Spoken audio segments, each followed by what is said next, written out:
Today we're going to talk about Blues Brothers car number 66. This is going to be a short walk around video just to talk about the condition of the car right now in the year 2019. I'm doing a short video because there's someone that might want to add it to their collection. If not, I'm doing it so other people can see what Blues Brothers 66 looks like right now. And here we are. Blues Brothers car number 66 is a 1990 Ford LTD Crown Victoria, and it was used in the second movie, Blues Brothers 2000. As you can see, there's some holes in the front bumper because of the different cars that they made for the second movie. Number 66 was a P73 package, which means that it had a vinyl roof and stainless aluminum rocker panels. But for the movie, they removed those guards here, and for the sale, I removed the movie guards. You can see where they were mounted. So a little bit of imperfections from rocks hitting the paint. The front license plate holder is bolted on. Touch up imperfection there. Looking on the hood ornament, the backside is missing. A little bit of touch up paint from where there was a tarp rubbing against it. Slight dent there. Moving along, there's a little bit of rust here. On this fender it says safety and service. It's faded out to make it play the role of a police car that's newly been sold at a police car dealer or auction. So it has a minor dent here. What this is here is there were some magnets that were in use during the 2010 car show season, and they were left on a little bit too long, so they had to be peeled off. If you use magnets, if you do the emergency shows, if you're able to, take them off when you're back at home. You can see a little bit of brush paint here. For the second movie, the Blues Brothers had that kind of a blackout for since none of them had a radio. Look here, a little dent in the spotlight. It has two spotlights. This is Unity, made in Chicago, model S6. And this one is not working. Moving along, you can see where there's a couple where they had the pop rivets that hold on the wide rocker panel. Those have been removed. Here's the Cook County Safety and Service fictional graphic. If you look along the door here in this little crack, you can see where the light blue paint is. Number 66 was a P73 package, a luxury trim car. It was painted light blue with a dark blue vinyl roof. Over here is a little imperfection in the door handle, a little bit of rust. And on top here we have a couple models of the complete car. One is a candy dish. There's still a few of them floating around on eBay. Of course, the prices are a little bit more nowadays.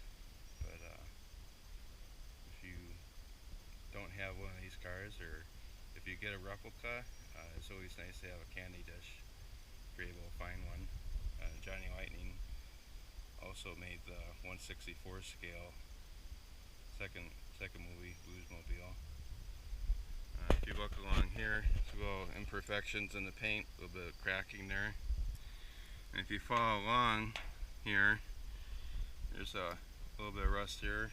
There's a hole there Another hole. Those are different places where they had the vinyl roof, the trim along the roof. I'm going to talk a little bit about the decals on these second cars. If you have an authentic car, not one that someone just took and made it look like a Blues Brothers car, the decals on these are similar material to what they use for silkscreen printing on t-shirts. And when this was underneath the tarp, we see this hatch pattern here. This is the tarp kind of blended in with the decal. But this one is pretty good. The K9 Patrol 1445 is pretty good. The K is almost bleached out.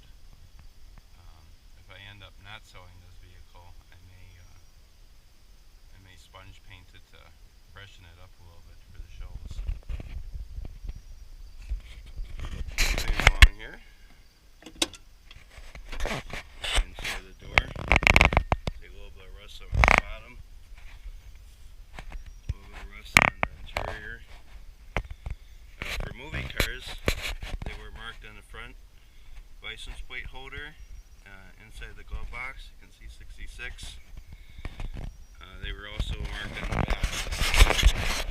This one, the prisoner cage, center dome light has been removed, and this will not be included if it's sold. The oversized map light still works. Has an LED light to help with cooling. It does have a radio, so you can listen to your cassettes. Those that listen to cassettes, gauge package, vinyl. Moving to the second door here, we have Keep Away police dog. That's part of the fictional graphics. One of the knobs broke off there. It's my favorite sticker, Blues Garage. Here's one of the movie stickers with the little dog. I'll open the back door here. You can see the back door is a little bit of rust starting there. It's black along the bottom. An interior shot, you can see that it's a light blue. This was the original paint when this car was a P73 package. Now I've heard from a number of people that all Blues Brothers 2000 movie set cars were formerly OPP, or Ontario Provincial Police. If this would be true, and this is an actual movie set car, this car did not come with a factory police package, but it might have been used as an administrative car or undercover car. If you look underneath one spot that has a patch that needed to be patched. Newer tires.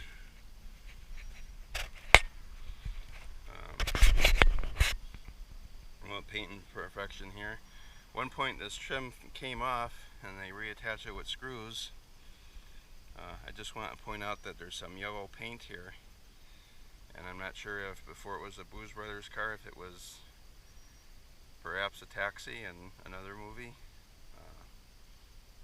Not totally sure there, but that's the way I had it when I got it from the owner. Quarter panel, K9 Patrol 1445. 450 is my asking price. There's a little imperfection there.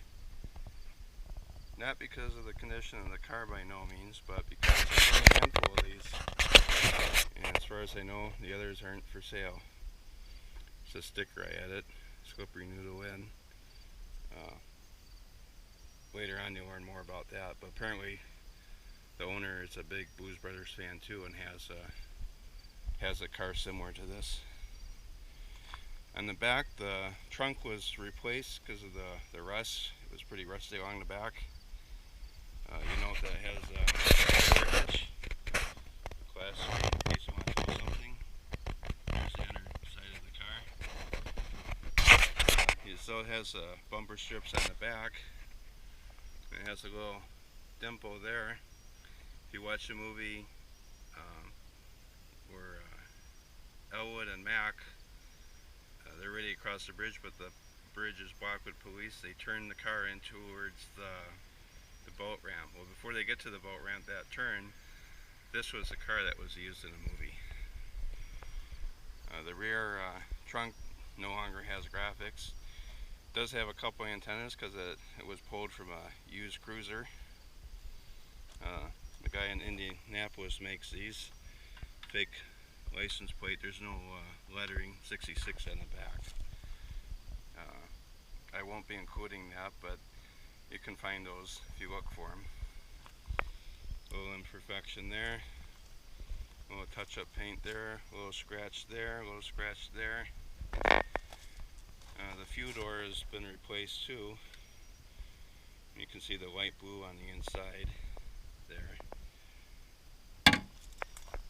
There's some more marking from the magnets when they were pulled off. Right along here is the only piece that I know of left of the vinyl roof. That was the P73 package. There's a dog on them. A little bit of peeling paint there.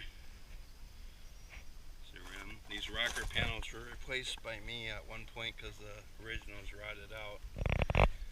The previous owner had the frame replaced because it was rotted out. The touch up there. Chicago Motors. In the movie, the car was purchased by Marvin Gasperson, by a police car dealer in Chicago. This is a sticker for one of the Chicago police car dealers, but I'm not affiliated with it. It's just a sticker. Keep away, police dog. It's the back side.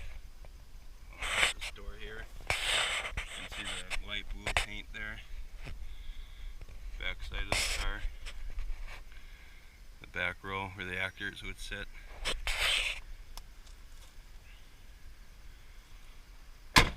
Moving along, a little bit of scraping there. There's a white gash there. The mirror fell off, so I had to manually bolt it back on, but same thing on the back side. You can see a little bit of rust, and you can see where the old paint is. There's a door shield, Cook County Safety and Service. A little bit of rust here. Here's the other spotlight. Going to this part here, this is not an imperfection. This was actually painted by the movie company. They had fake rust on there, and if you look at the movie, the scene where Blues Traveler is playing for Elwood before they pull out of the hotel, you actually can see this part, the fake rust painted on. And then along here, this is another scrape from where that carport went over it, and you can see the K is really faded bad. If you have one of these cars that someone buys this from me, or if you have 43 or any other cars, it's really important if you're able to keep it indoors to keep it indoors. Otherwise, like 38 or Universal Studios near the War of the Worlds display, all the graphics just faded away to nothing. They were burned off by the sun. And also another car that was in Florida for a while that was kept outdoors, it too had the decals fade out pretty bad. A little bit of rust there. I want to talk a little bit about here's the other door, the driver's door. There's the VIN, ends in 4862, which is the same as the movie. P73, that's the package. Usually the police cars were P72, basic trim level. A little bit of rust along the back. A little bit of rust on the inside there. This is out. This switch had a little bit of burn marks. The previous owner, the first owner from after the movie company, his name was Dave, and he sent this piece, mailed it to Dan Aykroyd, and Dan Aykroyd was able to sign it. And it appears it's upside down. I don't know if that was intentional or that's just the way it worked out, but it's upside down. Dave, keep out of the ditch. Dan Aykroyd, Elwood.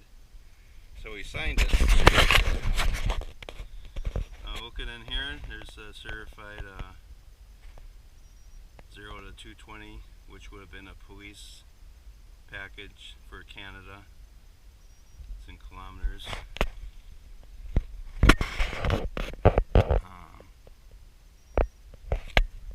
Well, I have to say about that. The glass here, you can see that there's no blue shading, and the reason for that is so they could have a camera in front of the hood, and when Dan Aykroyd and his band or the other actors are inside the car, they could have a better view, take a better picture while he's driving, video while he's driving. Moving along here, a little bit of cracking here. Let's trim this out a little bit. There's a couple holes here, a scrape mark there. There's a little bit of magnetic glue there, safety and service, you can see. On the hood there's a rust spot there. There's a little bit of rubbing away from by the tarp. I'm going to open this up. There's a dent, you can see it on the hood there.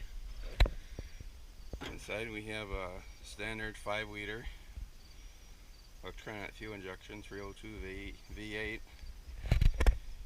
There's some coolers that have been added for police use. The horns over there. Usually on the police cars, alternator is a little bit larger, 100 amp. This, I think it's around 70 or 65 amp. You can see the light blue paint, a couple of rust spots. So that's the hood there, the engine bay. Moving along here, moving back. I'm going to go to the trunk area.